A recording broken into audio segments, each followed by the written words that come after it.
I met Charlie about 1980, had train shows together. We went everywhere together. We became very, very close. He just came in behind Charlie and just cut his throat. There was blood everywhere.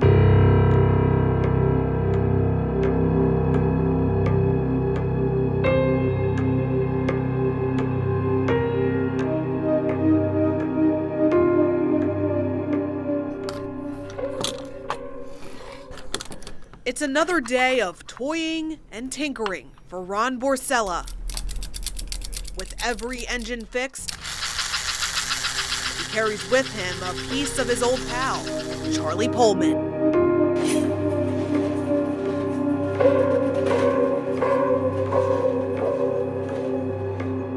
He was a great man, I'm telling you.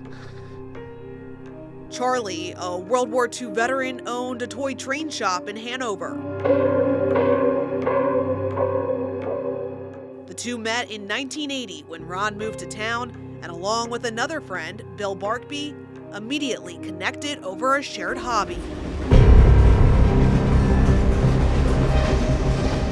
You know, I know it sounds silly playing with choo-choo trains, but, you know, we wanted meals together. We did a lot of stuff together. It was a lot of fun. We were buddies.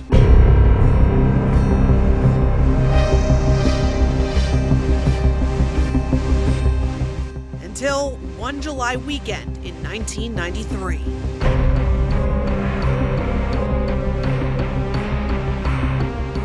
Sunday morning, we get a phone call from Bill Barkby and said, "Ron, you got to come up to Charlie's shop."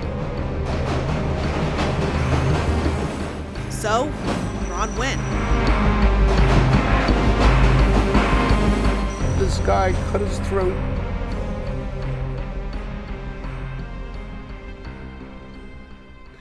Took his money and took off. And there was Charlie.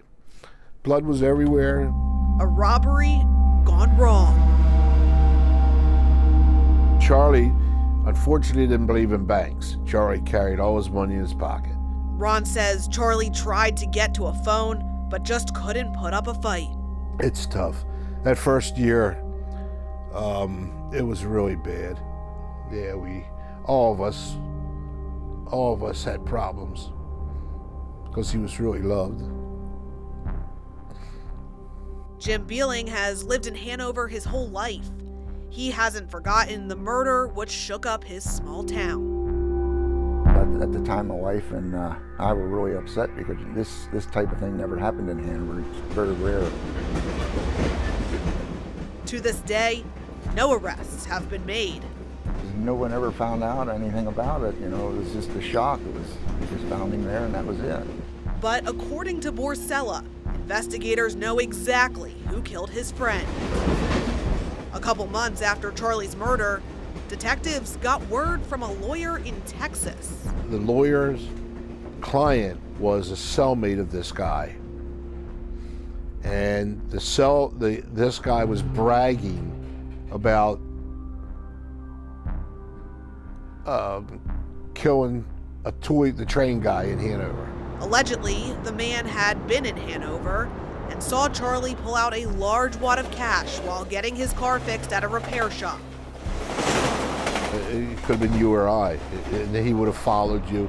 He knew where Charlie was. He knew his name and his business, Toy Trains.